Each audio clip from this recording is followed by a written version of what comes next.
Le dragon est une énergie cosmique présente dans tout l'univers et dans toutes les structures de création. Elle est issue de la matrice qui a permis la gestation des étoiles et des planètes. Le dragon est une force incommensurable qui peut être concentrée autour de masses importantes comme les planètes.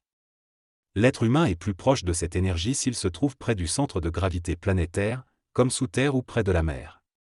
Dans le passé, seules certaines personnes étaient en contact avec cette énergie, mais aujourd'hui elle semble plus accessible en raison du changement de vocabulaire et de vision de conscience.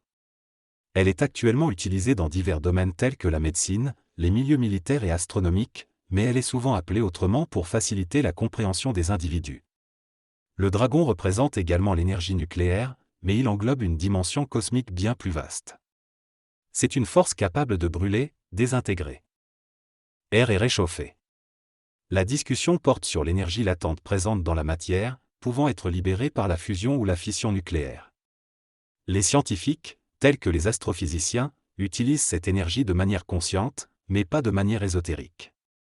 Cependant, les êtres humains ordinaires qui perçoivent cette énergie peuvent l'utiliser de deux manières, en s'appropriant les connaissances scientifiques pour en contrôler les mécanismes énergétiques, ou en utilisant l'intuition et l'ésotérisme pour accéder à cette énergie de manière plus abstraite.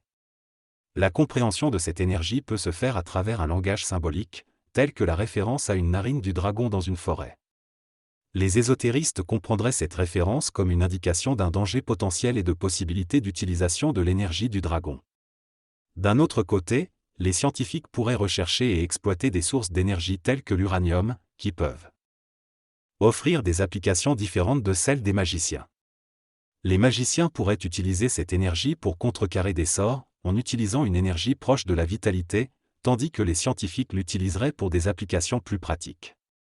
Le texte parle de la différence entre le magicien, qui utilise l'énergie vitale du dragon sans l'épuiser, et le savant, qui exploite les ressources, telles que l'uranium, pour ses besoins immédiats mais finit par épuiser l'énergie disponible. Le magicien peut utiliser l'énergie du dragon de façon durable, tandis que le savant se concentre sur l'utilisation à court terme de la science pour répondre aux besoins humains immédiats. Le texte souligne également que la plupart des scientifiques cherchent à transformer et utiliser les ressources existantes plutôt que de permettre à de nouvelles forces d'indiquer de nouveaux chemins pour l'humanité. En fin de compte, le texte suggère que chacun devrait aspirer à devenir un magicien, en embrassant les forces nouvelles et en se transformant pour suivre un cheminement évolutif. Dans cet extrait, l'auteur explique que le terme magicien est problématique car il est souvent associé à des clichés erronés tels que les potions ou les chaudrons. Il suggère plutôt d'utiliser les termes guerrier ou chevalier pour décrire un individu qui maîtrise les énergies spirituelles et qui agit au service d'une cause. Un vrai chevalier est conscient et a une vision écologique du monde. L'auteur parle également de la chevalerie planétaire, qui suppose que les individus se rassemblent autour d'une vision commune, tout en conservant leur autonomie. Il souligne l'importance de l'intelligence dans cette chevalerie, qui ne repose pas sur la violence mais sur la défense et la coopération. Pour intégrer cette chevalerie, il faut dépasser les limites imposées par les frontières et être spirituel. La présence d'une énergie du dragon est évoquée dans cette discussion pour représenter une énergie spirituelle ou ésotérique. Il est mentionné que certaines personnes ont la capacité de guérir des maladies, comme le cancer, en canalisant cette énergie. Cependant, il est souligné que cela ne dépend pas seulement de la présence de cette énergie, mais aussi de la capacité de l'individu à la maîtriser. Pour devenir un magicien, un guerrier ou un chevalier, il est nécessaire d'être centré sur soi-même. Il est expliqué que la science utilise des concepts et des formes pour canaliser l'énergie, mais que les scientifiques sont principalement intéressés par le contenu plutôt que par le contenant. En revanche, l'être humain a tendance à adorer le contenant plutôt que d'utiliser le contenu. Ainsi, pour que les humains comprennent certaines expériences spirituelles, il est nécessaire de les phraséologiser et de leur donner des mots. Par exemple, la perception d'une lumière dans la forêt peut être interprétée comme une manifestation d'énergie, mais si l'individu se concentre trop sur le corps physique, il perd cette perception. En résumé, il est question de l'importance de la maîtrise de l'énergie spirituelle, de l'importance du contenu plutôt que du contenant, et de la nécessité de trouver des mots et des concepts pour comprendre et transmettre ces expériences spirituelles. La science est souvent axée sur la destruction et la dégradation, tandis que la magie et l'intuition sont axées sur la création. Cependant, la destruction est plus facile à acquérir que la construction. La science évolue rapidement dans la destruction, mais lentement dans la création. Pour augmenter la vitesse de construction, il faut s'énergiser et travailler avec les paramètres connus. Il faut aussi être capable de comprendre la forme sans lui attacher de valeur émotive. Parfois, des entités morontielles peuvent apparaître, mais elles ne sont pas perceptibles par les sens physiques. Il est nécessaire d'utiliser le langage intuitif et le sens vitalique pour les percevoir. Les personnes qui cherchent à les voir avec les sens physiques ne pourront rien percevoir, ce qui les mènera à croire qu'il s'agit d'imagination. C'est comme essayer de voir l'infrarouge sans lunettes spéciales. L'auteur exprime des frustrations face à l'écart entre la vision intuitive et les capacités physiques du corps.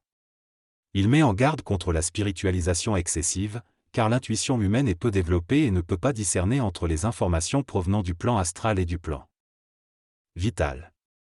Il insiste sur l'importance d'être transparent envers soi-même et de laisser l'énergie circuler librement. Il critique ceux qui cachent leur évolution spirituelle par peur du jugement des autres, affirmant qu'ils ne pourront pas réellement progresser. Il souligne la nécessité de développer un langage de conscience pour permettre une meilleure communication. Le texte explore le concept de l'égalité entre hommes et femmes.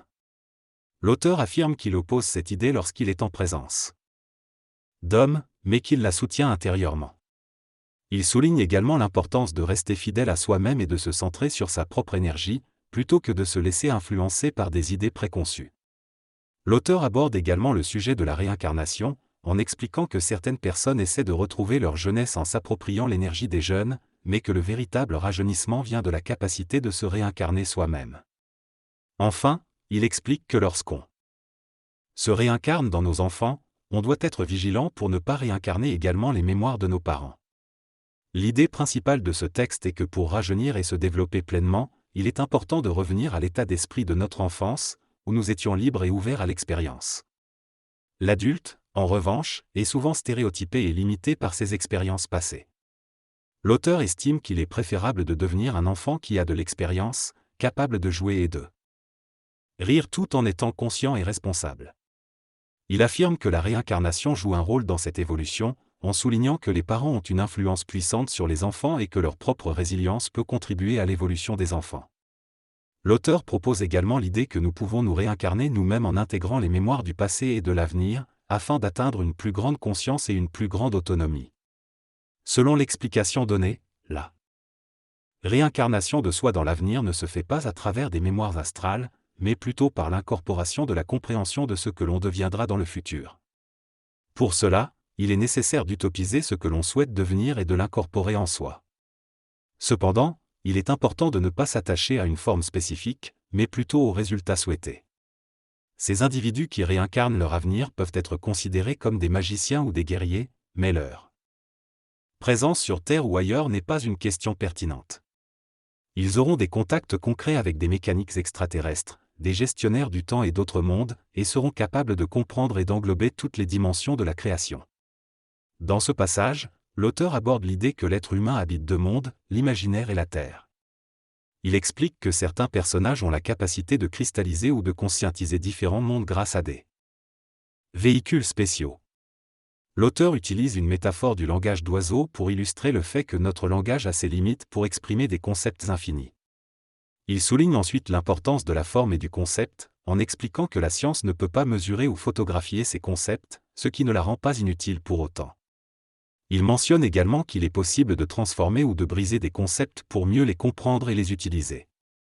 Enfin, il fait allusion aux faisceaux extraterrestres et aux différentes forces, en promettant d'y revenir plus tard.